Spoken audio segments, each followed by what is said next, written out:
Bismillahirrahmanirrahim. Assalamualaikum warahmatullahi wabarakatuh. Apa kabar Bapak Ibu semuanya? Alhamdulillah, sehat dan meriah luar biasa. Keren. Yang terhormat Bapak Kepala Sekolah SMP Negeri 1 Tambak, yang kami hormati Bapak Wakil Kepala SMP Negeri 1 Tambak, yang kami hormati CDP SMP Negeri 1 Tambak, yang kami hormati Bapak Ibu Guru SMP Negeri 1 Tambak. Marilah kita buka acara pada hari ini dengan mengucap lafaz basmalah bersama. Terima kasih. Nah, acara kedua yaitu menyanyikan Mars Guru Penggerak. Kami mohon berdiri.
Yaitu sambutan Ketua Kombo kepada yang kami hormati Ibu Uli Rahman Setiani, SPD, disilakan. Bismillahirrahmanirrahim. Assalamualaikum warahmatullahi wabarakatuh. Alhamdulillahirrahmanirrahim. Wassalatu wassalamu ala asrofil anbiya'i wal mursalin wa ala alihi wa sahbihi wasallam.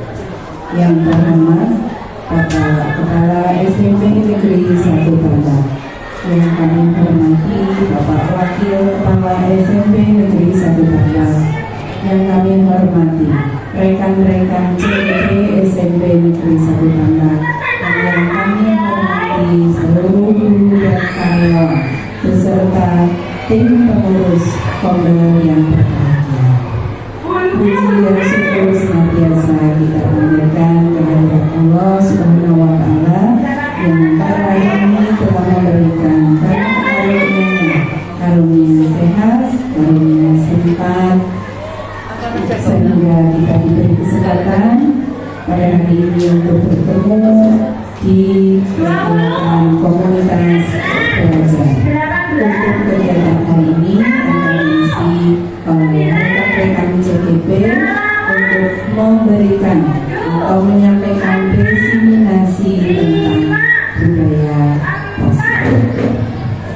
Kombel awalnya didirikan itu bertujuan untuk kita belajar bersama. Jadi di sini tidak ada yang sangat pandai, semuanya itu sama dan kita sama-sama belajar.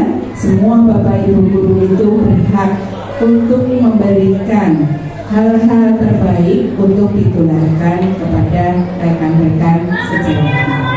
Harapan kami dari Kombel ini dan dari kegiatan ini juga Bapak Ibu itu menjadi terinspirasi. Mudah-mudahan dengan kegiatan CGP ini untuk tahun depan semua Bapak Ibu SMP Negeri 1 Tambak itu menjadi CGP, lahir CGP baru, sehingga SMP Negeri 1 Tambak itu semakin maju khususnya pada proses pembelajaran. Siap nggih Bapak Ibu semua nggih? Siap. Jadi semua Bapak Ibu itu harus siap untuk menjadi CGP. Bunyi bakatnya sudah semuanya menjadi calon. Iya, calon menjadi CGP.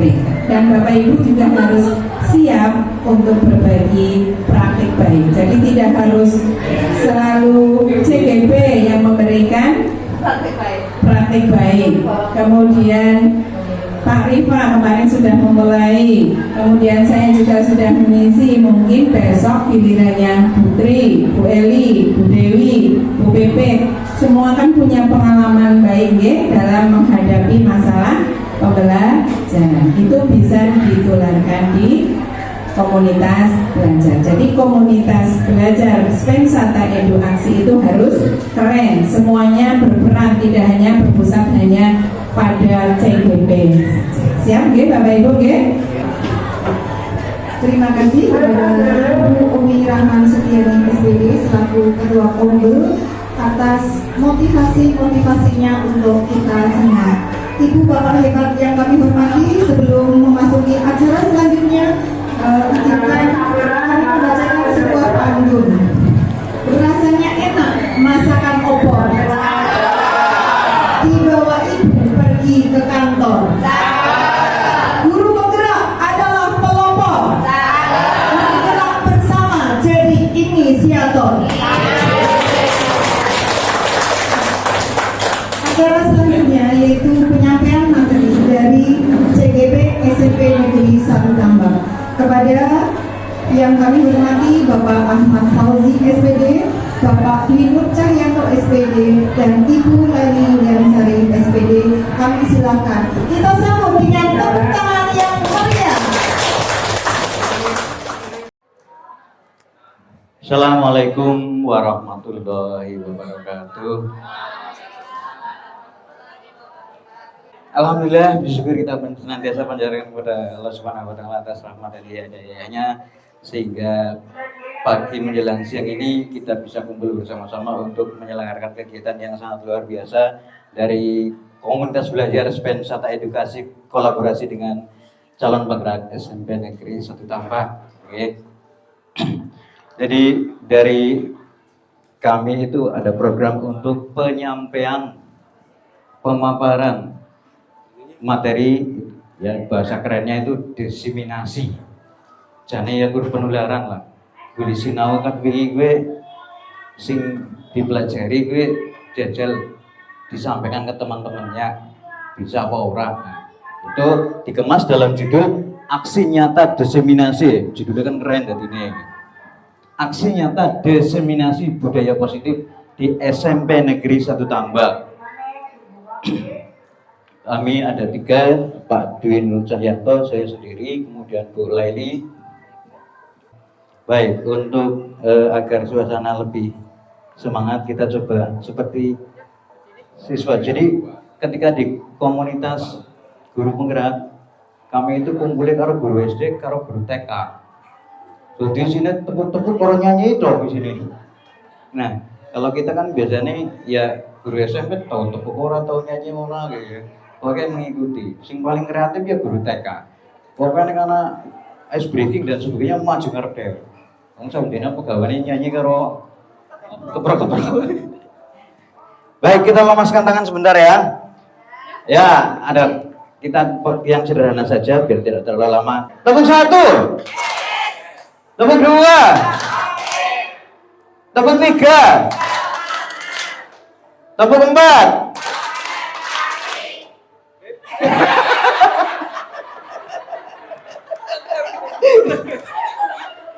Tepuk 5. 2 kali tepuk 5. Iya, terima kasih. Tepuk tangan buat kita semua.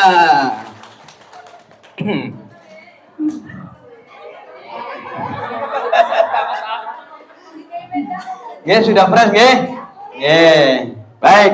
Kita mulai materinya. Jadi selama 2 minggu kemarin kita berbagi tentang visi, ya.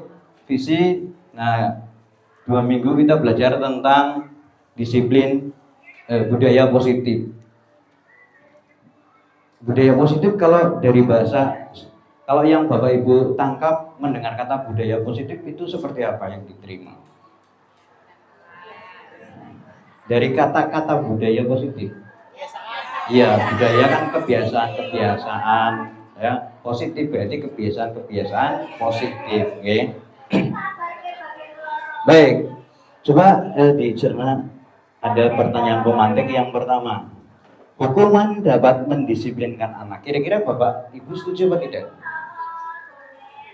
Disiplin, hukuman dapat mendisiplinkan anak. Setuju? Setuju. Baik. Nah, nanti disimpan dulu Pak. Kata Pak Arifin, nggak setuju ini dendam boleh. Yang kedua, pemberian hukuman dengan hal positif seperti membaca atau membersihkan halaman sekolah dapat meningkatkan disiplin anak. Kira-kira setuju atau tidak? Setuju. Baik. Jadi di sini setuju atau tidak bukan benar salah ya, tidak ada yang benar dan tidak ada yang salah ya. Memberikan penghargaan dapat meningkatkan motivasi belajar anak. Iya. Jadi jawaban-jawaban yang tadi Bapak Ibu sampaikan ya itu merupakan refleksi dari pemahaman kita selama ini dan refleksi dari budaya kita selama ini yang berada di SMP Negeri 1 Tambak. Nah, nanti diselesai pematerian ini, penyampaian materi, nanti kita akan tinjau kembali pertanyaan-pertanyaan ini. Apakah ada perubahan pandangan atau masih seperti ini, kita lihat saja nanti. Baik, selanjutnya ini materi sangat banyak sekali. Kalau judul-judulnya ada budaya positif, itu dikaitkan dengan filosofi pendidikan Ki Hajar Dewantara, kemudian pendidikan yang menuntun, yang untuk menjadi manusia merdeka, kemudian ada teori kontrol dari William Glasser, kemudian ada teori motivasi, kemudian ada 5 posisi kontrol, ada 5 kebutuhan dasar manusia, nanti ada keyakinan kelas, kemudian yang terakhir nanti ada segitiga restitusi. Ini peta konsep, kurang lebih materinya seperti itu. Jadi materi ini dibagi bertiga nanti dengan Pak Cahyo dan Bu Leli. Saya ke bagian yang ringan-ringan aja, yang pengantarnya saja. Yang berat-berat nanti bagian Pak Cahyo dan Bu Leli, terutama pada bagian keyakinan kelas dan segitiga restitusi itu kan yang paling relevan mendalam itu kan dari guru bimbingan konseling gitu guys. Biasanya lebih dalam daripada guru matematika. Baik, berikutnya kita mereview kembali tentang filosofi pendidikan dari Ki Hajar Dewantara, bahwasanya tujuan pendidikan menurut Ki Hajar Dewantara adalah menuntun segala kodrat yang ada pada anak, baik kodrat alam maupun kodrat zaman. Jadi anak akan tumbuh sesuai dengan kondisi alam dan kondisi zamannya. Anak akan tumbuh sesuai dengan bakat dan minatnya, potensi yang ada pada anak tersebut. Nah, pendidik itu hanya menuntun, tidak bisa memaksa. Ya, untuk dapat menuntun maka kita diperlukan pemahaman yang mendalam bagaimana cara menuntunnya. Oke, agar mereka anak-anak mencapai keselamatan dan kebahagiaan setinggi-tingginya, baik sebagai manusia maupun sebagai anggota masyarakat. Jadi dalam pandangan Ki Hajar Dewantara, seorang pendidik itu diibaratkan sebagai seorang petani. Petani kan tidak bisa membuat padi menjadi tanaman, gitu ya. Jadi petani itu nanam toh, terus merawat, mengolah tanah, memberi pupuk dan sebagainya, menyediakan lingkungan agar bibit itu bisa tumbuh optimal.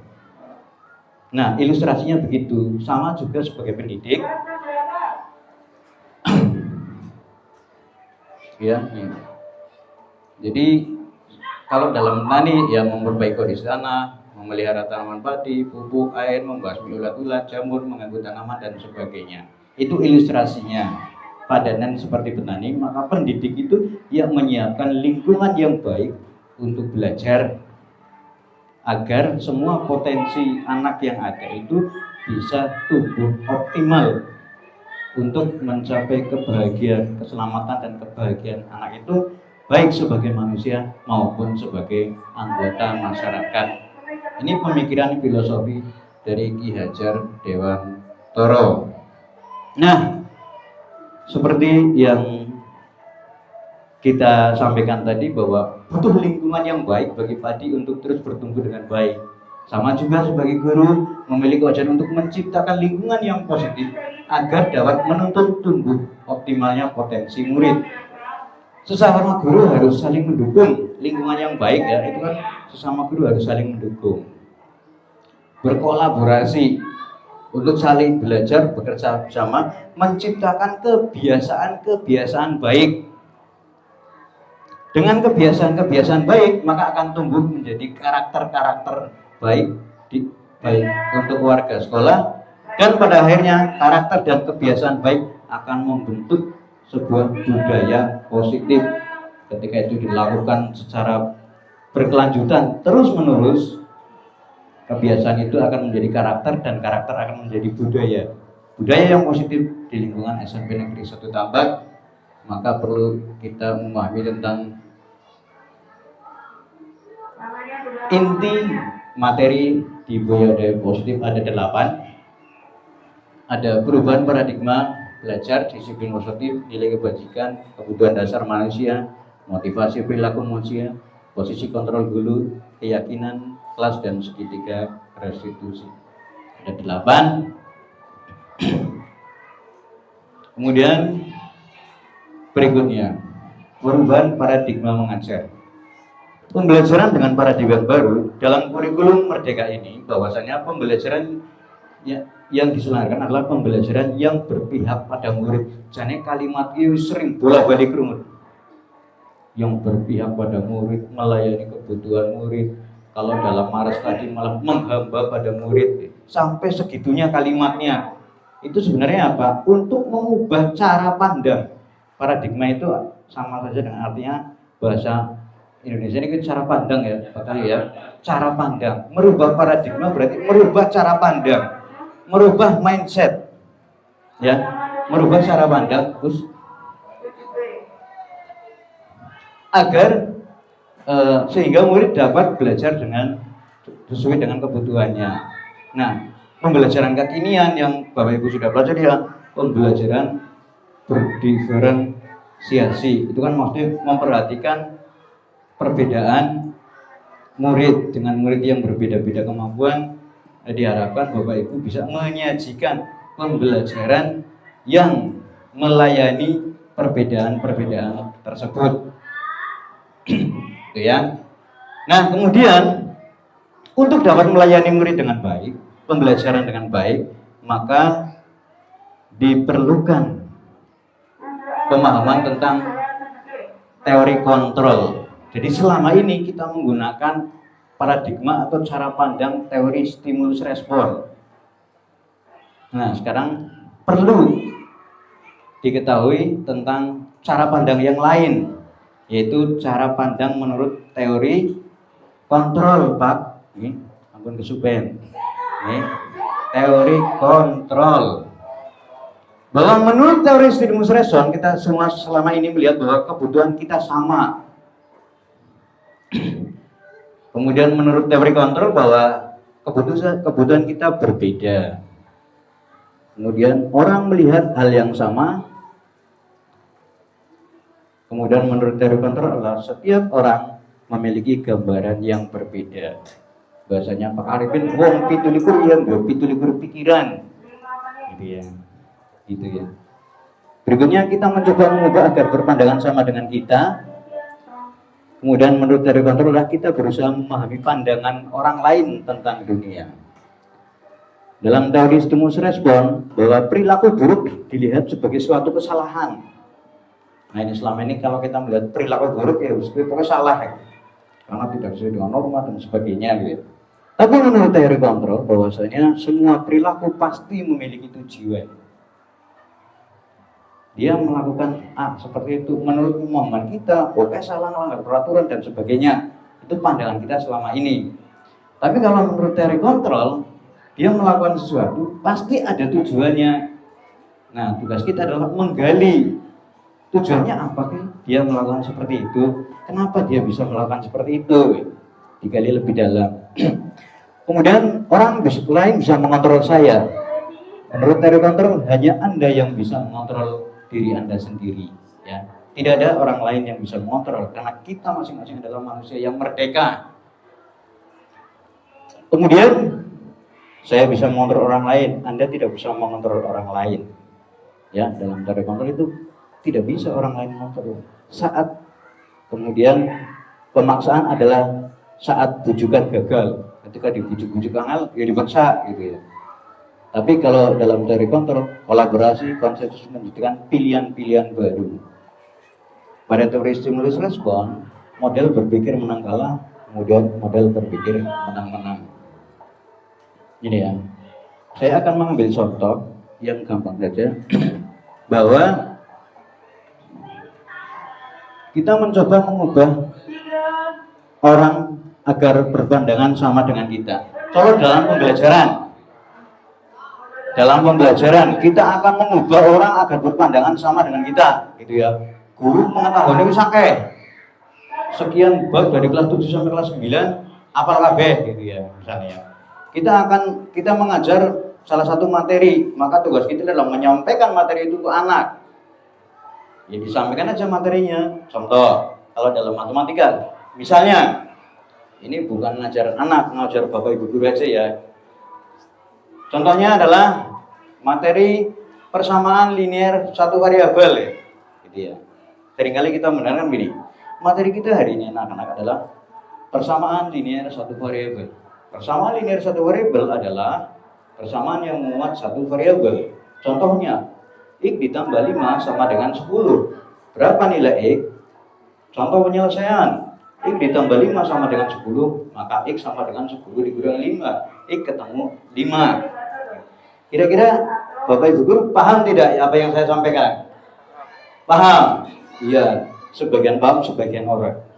Ayo orang muda kan? Iya kan? Artinya apa? Berarti kan satu orang dengan orang lain itu berbeda dalam menangkap. Gue Bapak Ibu Guru sing wis lulus S1. Iya, Bang? Lah apa maning bocah kelas 7. Ada itu materi kelas 7. Maka apa? Kalau kita menggunakan pandangan mengubah orang lain agar pandangan kita, maksudnya sini kita materinya kowe ngerti ora? Paham ora? Nah, harapan kita pemahaman kamu akan sama seperti pemahaman saya. Berarti kita bisa mengubah orang lain sesuai dengan pandangan kita. Gitu kan? Wah, ora bisa bodoh. Ya biasanya ada yang seperti itu. Ya, itu menurut teori stimulus respon. Nah, kalau menurut teori kontrol, kita berusaha memahami pandangan orang lain tentang dunia. Ya, jadi kalau Ya kita pahami dulu anak-anak, Bapak Ibu guru ini kemampuan awalnya seperti apa, gitu ya. Kalau dalam pembelajaran kita menyampaikan sesuai dengan konteks yang dipahami oleh semua anak. Kalau dalam matematika itu ada namanya matematika realistik. Ada. Jadi contohnya gini. Materi persamaan linear satu variabel masih sama. Tetapi materinya dalam konteks yang mereka itu tahu. Yang mereka tahu, yang semua anak tahu. Contohnya anak sing kabeh ngerti apa? Oh, disangoni. Kira-kira kabeh anak disangoni apa ora? Sebagian besar mesti mayoritas pernah bisa ngoni. Coba anak-anak sekarang untuk hari ini apakah kalian dapat uang saku? Dapat, kan? Coba salah satu sebutkan berapa uang saku hari ini? Ada yang 5.000, 10.000, 30.000 gitu kan. Misal ambil contoh salah satu yang dapat uang saku 10.000. Kamu mendapat uang saku 10.000, kemudian kamu jajan ke warung, ya, kamu mendapat kembalian 7.000. Berarti kamu tadi jajan berapa? 3.000. Kabeh hampir bisa menjawab 8.000. Ya, itu sebenarnya sama saja. Itu kan materi tentang persamaan linear satu variabel. Kalau yang tadi langsung disampaikan dengan X, Y, itu ya. Nah, kalau ini kan X, Y-nya itu disajikan dengan konteks yang nyata. Dalam hal ini adalah banyaknya uang yang dikeluarkan untuk jajan. Nah, dengan konteks-konteks seperti itu, kira-kira anak bisa mengerti apa tidak cerita itu? Bisa. Nah, baru perlahan dikenalkan tentang variabel. Oh, uang jajan misalnya variabel C. Kenapa C? Biar gampang jajan. Ya. Itu misalnya. Nah, diharapkan pembelajaran yang menyenangkan, yang dimulai dengan konteks-konteks yang nyata dipahami oleh siswa, itu sebagai permulaan pembelajaran sehingga pembelajarannya itu tidak membosankan. Kalau menyajikan dari awal sudah dari sesuatu yang sama sekali anak tidak tahu, kira-kira bocah kepriwe? Bingung kan? Iya. Seperti yang tadi saya sampaikan. Paling orang separuh ini jelas mudah. Sing mudeng ya paling orangnya sing wis tahu, sing seneng matematika, sing seneng IPA, sing seneng ilmu-ilmu eksak, itu gampang, ya. Tapi yang senengnya IPS, bahasa, wis angel. Kakean meneh ya. Apalagi variabel-variabel. Nah, itu contoh salah satu perubahan paradigma. Jadi kita harus merubah cara pandang kita terhadap pembelajaran itu sendiri, merubah mindset bahwa mengajar itu bukan hanya menyampaikan materi, tapi bagaimana agar materi itu bermakna dan menuntun agar anak sampai pada pemahaman materi yang kita arahkan. Berikutnya ada beberapa teori misconception tentang teori kontrol, ada 4. Nah, kita kupas yang satu saja, bahwa ilusi guru mengontrol murid. Jadi kesalahan pada pemahaman bahwasanya guru itu bisa mengontrol murid. Nah, itu hanya ilusi, Bapak Ibu. Pada dasarnya kita tidak dapat memaksa murid untuk berbuat sesuatu jikalau murid tersebut memilih untuk tidak melakukannya. Walaupun tampaknya guru sedang mengontrol perilaku murid, hal demikian terjadi karena murid sedang mengizinkan dirinya untuk dikontrol.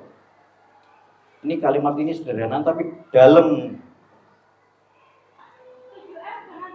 Karena murid yang mengizinkan dirinya sendiri untuk dikontrol oleh gurunya, bukan guru yang berhasil mengontrol murid.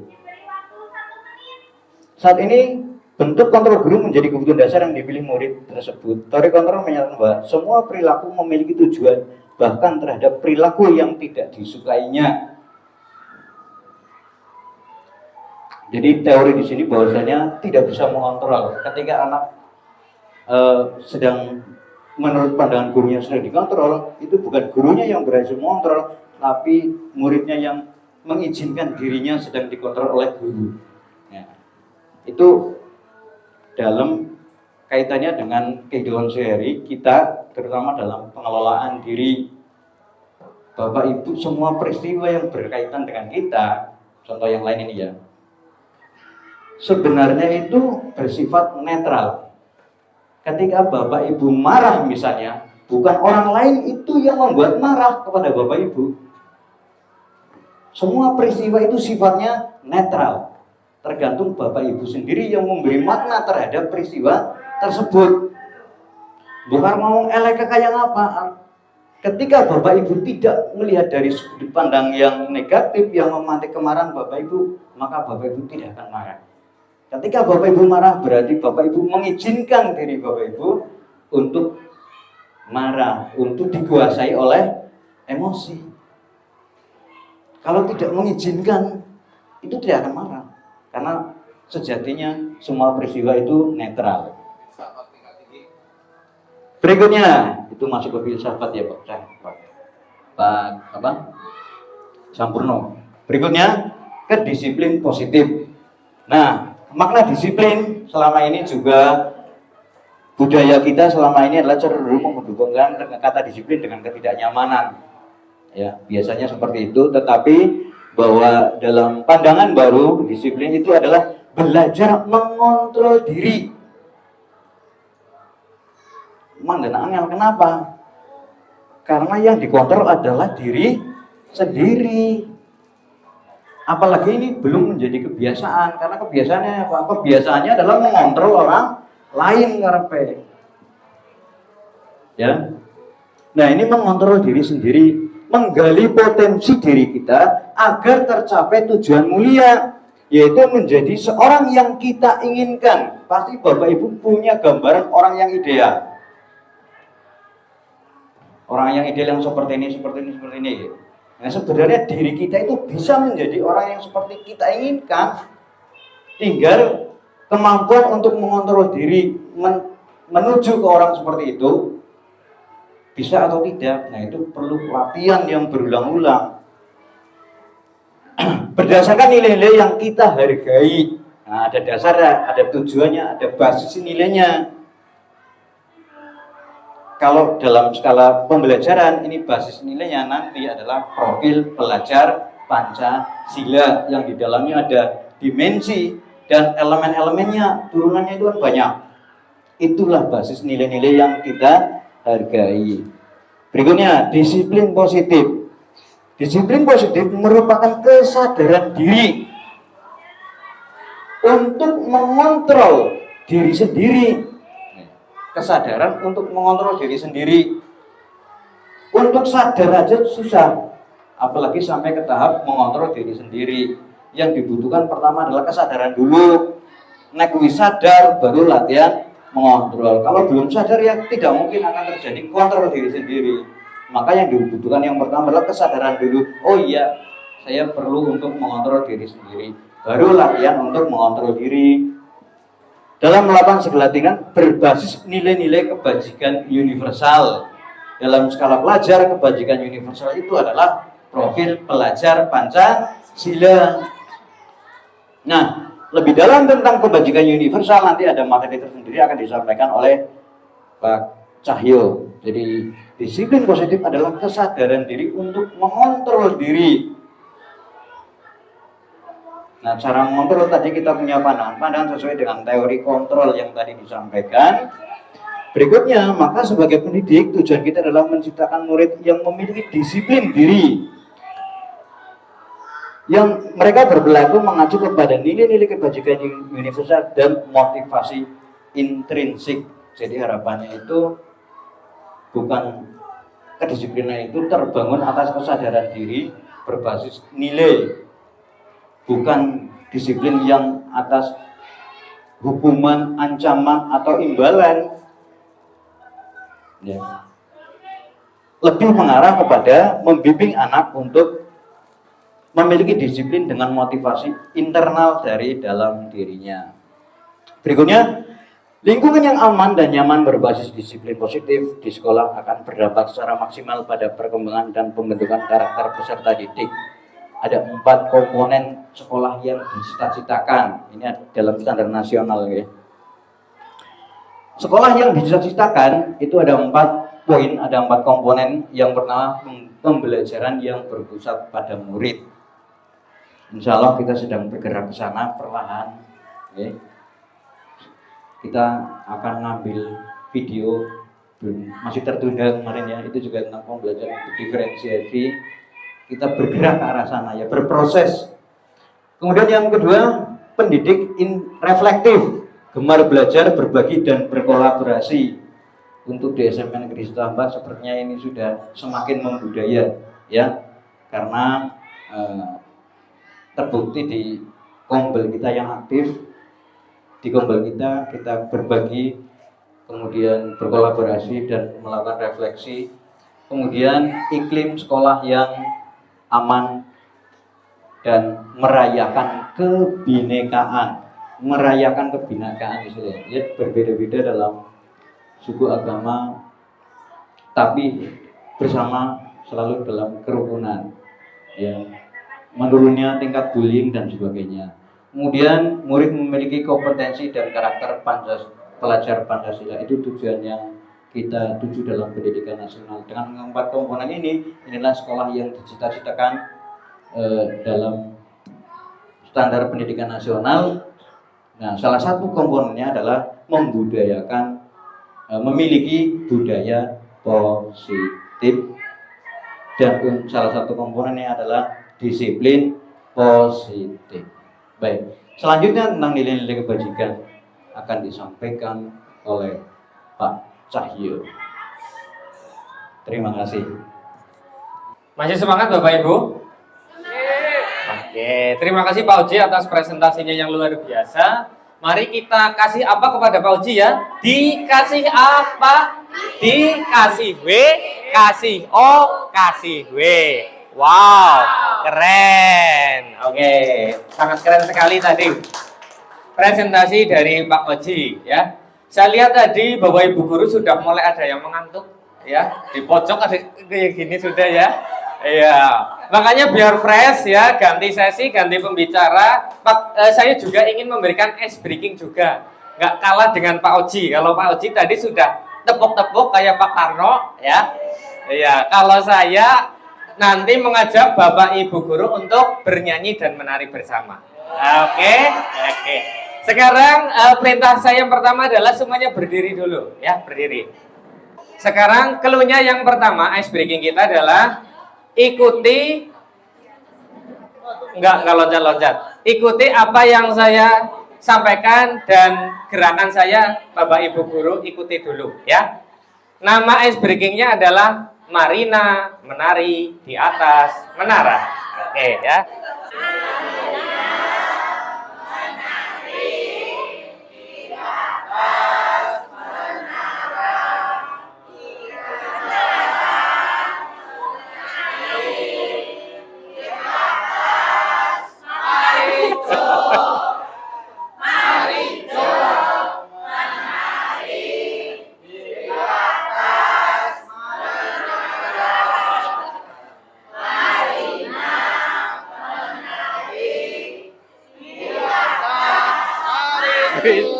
Oke, terima kasih. Ya. Oke, terima kasih. Bagaimana sudah sedikit fresh Bapak Ibu? Ya, karena tadi saya lihat mulai pada ngantuk. Mungkin nanti ada kopinya, ya. Tapi nanti bikin sendiri, ya. Oke, di sini saya akan melanjutkan kaitannya dengan nilai kebajikan. Nilai-nilai kebajikan adalah sifat-sifat positif manusia yang bersifat universal. Sifat-sifat positif berarti sifat-sifat yang baik. Sifatnya universal berarti itu berlaku secara umum. Ya. Lintas bahasa, suku, bangsa, agama maupun latar belakang. Jadi intinya di situ sifatnya universal dan biasanya nilai itu tidak tertulis. Tetapi kita sudah sepakat dan tahu bahwa itu adalah sesuatu hal yang positif. Contohnya yang simple. Sekarang Bapak Ibu kan sedang megang kotak snack. Di dalam kotak snack ada makanan. Ketika kita mengambil makanan menggunakan apa? Tangan kanan. Apakah ada undang-undangnya? Apakah ada peraturannya ditempel di depan? Kalau makan harus pakai tangan kanan. Kalau nggak pakai tangan kanan tidak boleh makan. Apakah ada? Tapi Bapak Ibu melakukannya semua itu kan tanpa ada yang memerintah.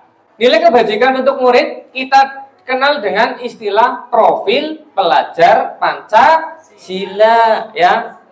Yang pertama di situ adalah nilai beriman, ya, terus bertakwa kepada Tuhan Yang Maha Esa, berakhlak mulia, mandiri, bernalar kritis, kebinekaan global, gotong royong, dan kreatif. 6 karakter tadi, beriman dan bertakwa, ini berarti kita kaitannya dengan religiusitas atau berkaitan dengan agama. Insya Allah kalau di Indonesia itu didasarkan pada nilai-nilai ketuhanan. Selanjutnya mandiri. Ya, dari nilai mandiri ini diharapkan siswa itu nanti mampu bersaing di dunia global. Berkebinekaan global. Ya, berkebinekaan global berarti di sini hampir sama seperti dengan semboyan negara kita, yaitu Bhinneka Tunggal Ika. Terus gotong royong ini adalah budaya dari budaya Indonesia yang sangat luhur, sudah turun temurun. Salah satunya kalau menurut Bapak Ibu, budaya gotong royong yang sangat melekat di masyarakat kita, terutama di daerah Banyumas, itu budaya apa? Kerigan bisa, selain kerigan, sambatan nggih. Ya, pindah rumah. Itu adalah salah satu nilai gotong royong. Kenapa dikatakan gotong royong? Karena ketika kita membantu itu tidak berorientasi pada bayaran ya. Terus kreatif. Nah, di sini tuntutan zaman sekarang kita akan sangat tertinggal kalau kita tidak kreatif. Sebagai guru pun begitu. Kreatif dalam menyampaikan pembelajaran ya. Terus selanjutnya adalah bernalar kritis ya. Selalu memikirkan inovasi atau perubahan, tidak stuck, tidak mandek ya. Sekarang kita bergeser ke materi tentang kebutuhan dasar manusia. Kebutuhan dasar manusia ada berapa? Ada 5. Yang pertama adalah kebutuhan untuk bertahan hidup atau survival ya. Terus yang kedua ada kebutuhan tentang kasih sayang dan rasa diterima. 3 kebebasan ya. 4 kesenangan, dan 5 penguasaan. Kebutuhan dasar manusia adalah segala sesuatu yang kita lakukan untuk mendapatkan apa yang kita inginkan. Nah, seluruh tindakan yang kita lakukan memiliki tujuan tertentu. Lah, agar Bapak Ibu lebih memahami, di sini saya ada studi kasus ya. Ini coba kita pahami bersama nanti. Pernyataan ketika seorang murid melakukan suatu perbuatan yang bertentangan dengan nilai-nilai kebajikan atau melanggar peraturan, hal itu sebenarnya dikarenakan, nah ini, mereka gagal memenuhi kebutuhan dasar mereka. Kurang perhatian berarti perlu diberikan perhatian dan lain sebagainya. Nah, itu ya. Itu tadi tentang kebutuhan dasar manusia. Nah, untuk motivasi perilaku, nah nanti akan dilanjutkan oleh Bu Leli. Saya tadi cukup pada nilai kebajikan dan kebutuhan dasar manusia. Itu saja yang bisa saya sampaikan. Kurang lebihnya saya mohon maaf. Untuk selanjutnya saya serahkan pada Bu Leli. Monggo Bu Leli. Sekarang kita lanjut ke materi terkait dengan motivasi perilaku ya. Tadi sudah disampaikan sama Pak Cahyo bahwa setiap anak dalam melakukan tindakan atau perilaku pasti memiliki suatu tujuan. Nah, di sini selain anak dalam melakukan perilaku atau tindakan memiliki tujuan, tentunya anak itu dalam berperilaku pasti memiliki motivasi. Nah, motivasi ini bisa berasal dari dalam dirinya si anak itu sendiri atau motivasi intrinsik. Namun ada juga motivasi yang berasal dari luar diri anak atau motivasi ekstrinsik ya.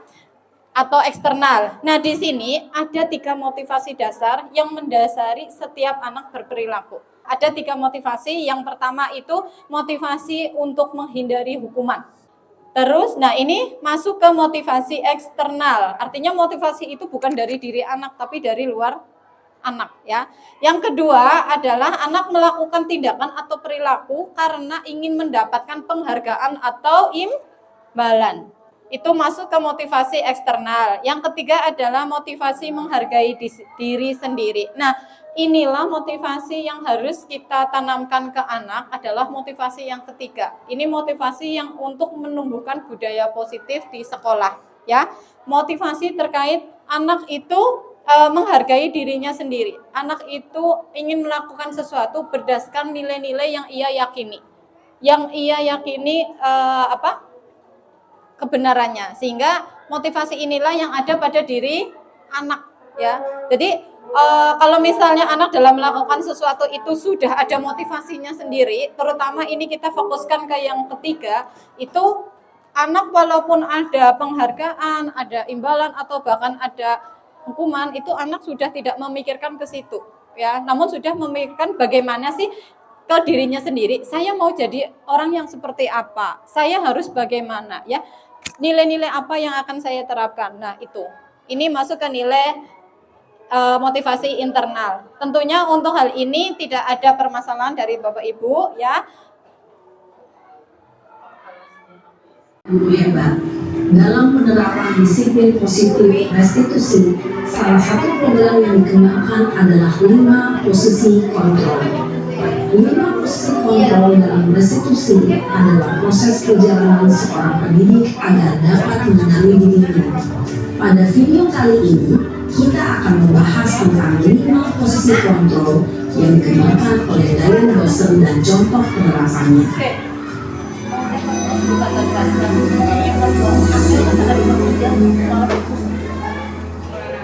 Lima posisi kontrol itu adalah 1. Posisi menghukum, 2. Posisi membuat merasa bersalah, 3. Posisi teman, 4. Posisi pemantau atau monitor, dan 5. Posisi manajer. Untuk lebih memahami kelima posisi tersebut, mari kita saksikan kasus Itu panggil ke ruangan ini. Kira-kira Mas Ali tahu nggak kenapa itu panggil ke sini?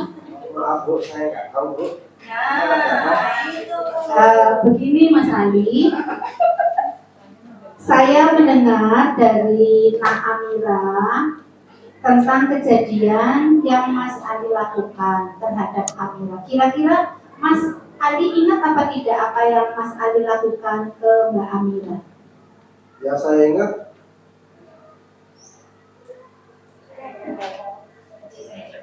Ya saya ingat ada nilainya dapat 60. Terus Mas Ali setelah tahu Mbak Amira dapat 60, apa yang Mas Ali lakukan? Dan saya pas dulu Senyum, hanya tersenyum saja. karena saya malah menangkan progres dan Ya. memberikan nasihat kepada dia untuk belajar lebih baik. Ya, terima kasih. Tapi Mas Ali tahu tidak apa yang Mas Ali lakukan itu berdampak kepada Mbak Amira? Tidak tahu Bu. Oh, tidak tahu. Baik Mas Ali. Ya, berbuat salah, kita semua bisa berbuat salah, tidak apa-apa. Kita menyadari sebagai manusia berbuat salah itu wajar saja. Terus Ibu kepengen tahu kenapa kok Mas Ali berbuat seperti itu ke Mbak Amira? Ya, karena Mbak Amira kan anak paling pintar di kelas, makanya saya tanya. Siapa tahu nilainya paling tinggi di kelas, makanya saya senang ketika nilai saya lebih tinggi daripada Mbak Amira. Ya, Ibu paham kamu punya alasan seperti itu.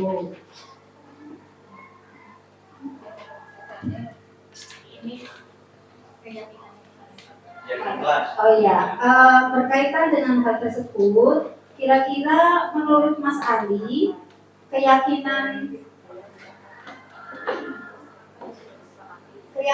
kelas apa yang sudah disepakati di dalam kelas?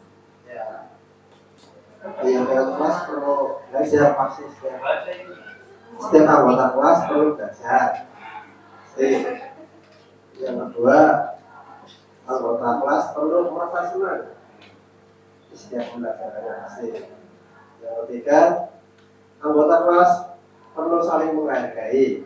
Ya, nah di antara keyakinan kelas yang tadi disebutkan, itu tadi perbuatan Mas Ali, kira-kira itu pada poin yang mana yang menyebabkan Mbak Amira kok kelihatan sedih karena perbuatan Mas Ali?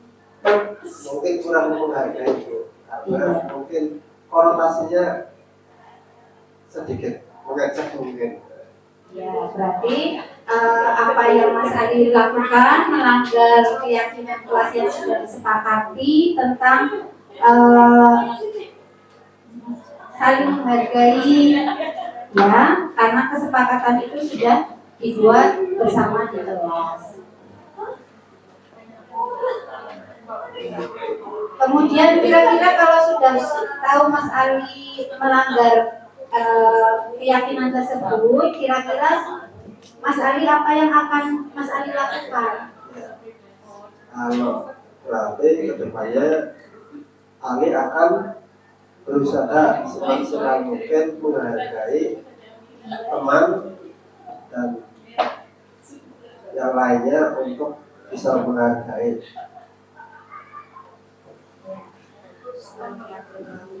Kira-kira kalau sudah tahu seperti itu, apa Mas Ali akan melakukan hal seperti itu? Mulai hari ini dan kedepannya pastinya, karena ketika menghargai kita saling menghargai, biar tidak ada saling mengejek lagi, tidak ada untuk saling merendahkan dan makin semangat dalam belajar.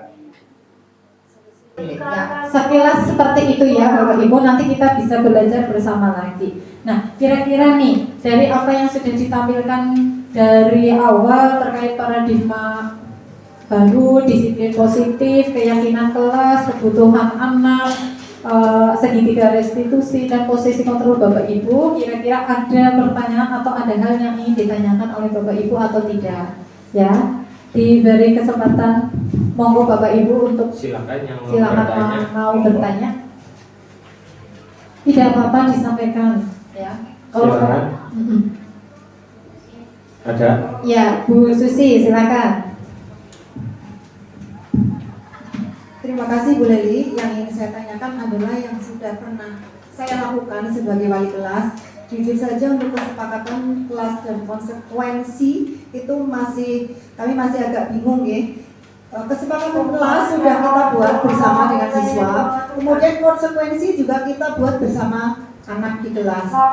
Kemudian dari siswa sendiri yang menentukan konsekuensi. Ketika melanggar kesepakatan kelas, apa yang dilakukan siswa itu memberikan masukan, yaitu berupa denda dan mengepel kelas. Apakah itu konsekuensi yang boleh atau bagus ataukah bagaimana? Terima kasih. Oke, terima kasih Bu Susi. Pertanyaan yang sangat bagus ya. Ini sama seperti pertanyaan yang disampaikan oleh CGP lain pada saat kita melakukan di ruang kolaborasi. Ada yang pertanyaan seperti itu. Konsekuensi itu memang harus datang dari anak ya Bu, terutama dari kelasnya Bu Susi, dari kelasnya Bu Susi, dari anaknya Bu Susi, dan diterapkannya hanya di kelasnya Bu Susi. Soalnya berbeda dengan kelas yang lain. Jadi kalau misalnya ada anak dalam kelasnya Bu Susi melanggar, misalnya tidak melakukan piket, ya piket kelas. Nah, sementara di situ konsekuensinya disepakati membersihkan ruang kelas itu atau membersihkan WC, tapi khusus kelasnya dia sendiri, bukan kelas yang lain. Itu boleh. Ya, yang tidak boleh adalah saat misalnya konsekuensi itu tidak berasal dari anak dan diterapkannya bukan di kelasnya Bu Susi. Ya, putranya Bu Susi misalnya melanggar seperti tadi, tidak piket, tapi sama Bu Susi malah disuruh misalnya membersihkan WC guru atau membersihkan ruang guru apa ruang BK apa, itu yang tidak boleh Bapak Ibu. Ya, jadi konsekuensi itu karena itu datang dari kesepakatan kelas bersama dan itu diterapkan di kelas dan pemberlakuannya ya hanya untuk kelas itu. Jangan anak itu diberi hukuman tapi untuk membersihkan kelasnya sebelah, itu tidak ya. Karena antara keyakinan dan kesepakatan kelas setiap kelas itu berbeda seperti itu. Nah, terkait denda itu kalau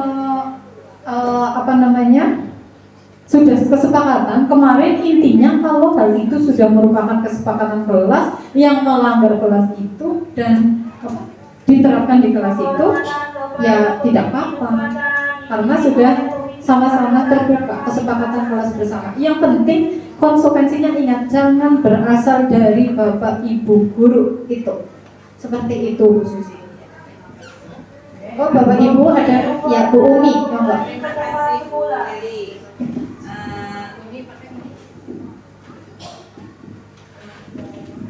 Terima kasih untuk waktu yang diberikan. Ini saya selaku guru IPA, tadi saya mendengar sedikit bahwa dalam pemberian disiplin positif itu tidak dibolehkan untuk misalnya menuliskan kata-kata dengan jumlah yang banyak.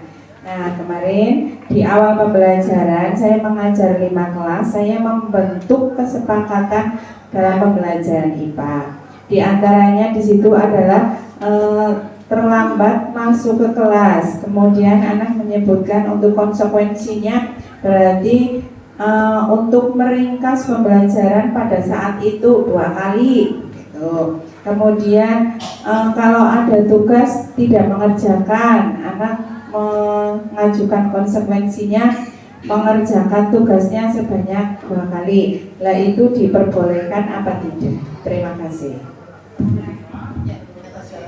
Oke, terima kasih Bu Umi. Tadi kan Bu Umi sudah membuat kesepakatan kelas, khususnya di pelajaran jam IPA ya Bu. Nah, karena itu kesepakatan kelas di jam pembelajaran IPA itu disepakati dengan anak, dan kebetulan anak itu melakukan pelanggaran juga pas di jam pelajarannya Bu Umi ya. Sama seperti kasus tadi ya, saat ada anak disuruh lari keliling lapangan 10 kali karena terlambat masuk 10 menit ya oleh guru PJOK-nya suruh lari, itu merupakan konsekuensi. Itu boleh karena antara konsekuensi dengan permasalahannya itu ada kaitannya ya. Beda dengan saat anak tadi, mohon maaf, anak itu disuruh menulis 100 kali misalnya, tapi permasalahan anak tadi seperti anak main HP, lah kok suruh nulis, apa kaitannya antara main HP ini dengan ini? Dan tentunya yang kalau itu merupakan suatu hukuman itu bukan berasal dari anak, tapi ditentukan oleh gurunya. Tapi kalau yang dilakukan oleh Bu Umi, karena itu tadi di jam pelajaran IPA, terus sudah disepakati dan anak melanggar di jam IPA itu, ya itu boleh saja, itu merupakan konsekuensi karena datang dari anak. Seperti itu Bu Umi. Ya, mungkin dari Pak Osi atau Pak saya ada tambahan, silakan. Cukup untuk pertanyaan. Lalu yang terakhir, refleksi dari Bapak Ibu guru, perasaan setelah mengikuti kegiatan ini, monggo perwakilan 1-2 orang yang terakhir. Ya, ini kegiatan terakhir kita akan melakukan refleksi terkait kegiatan. kegiatan ini. Kita menggunakan pola 4P ya. Yang pertama adalah perasaan, yang peristiwa, yang kedua itu perasaan, ketiga pembelajaran, yang keempat adalah penerapan. Nanti saya akan minta perwakilan, monggo kepada Putri, silakan bisa menyampaikan peristiwa apa, refleksi, silakan Mas. Dari saya refleksinya adalah yang pertama menjadi sangat jelas banget tadi ada perbedaan antara hukuman dengan berdiskusi, terus kemudian ada keyakinan dengan kesepakatan itu ternyata berbeda. Kemarin saya membuat jadi ada kesalahan gitu kan. Selanjutnya menjadi tambah ilmunya karena tadi langsung praktek luar biasa berdiri secara spontan dengan Eko, sampai spontan juga bisa membuat yang melihat lena. Terima kasih. Saya kira Bapak Ibu serangkaian demi acara sudah kita lalui bersama ya. Kami TGP mohon maaf ya apabila ada hal-hal yang tidak sesuai dengan Bapak Ibu guru ya. Terus kami juga mengucapkan terima kasih atas partisipasi dan keikutsertaan Bapak Ibu semuanya aktif dalam kegiatan diseminasi budaya positif pada hari ini. Ya. Terima kasih. Untuk selanjutnya, waktu dan tempat saya serahkan kembali ke pembawa acara.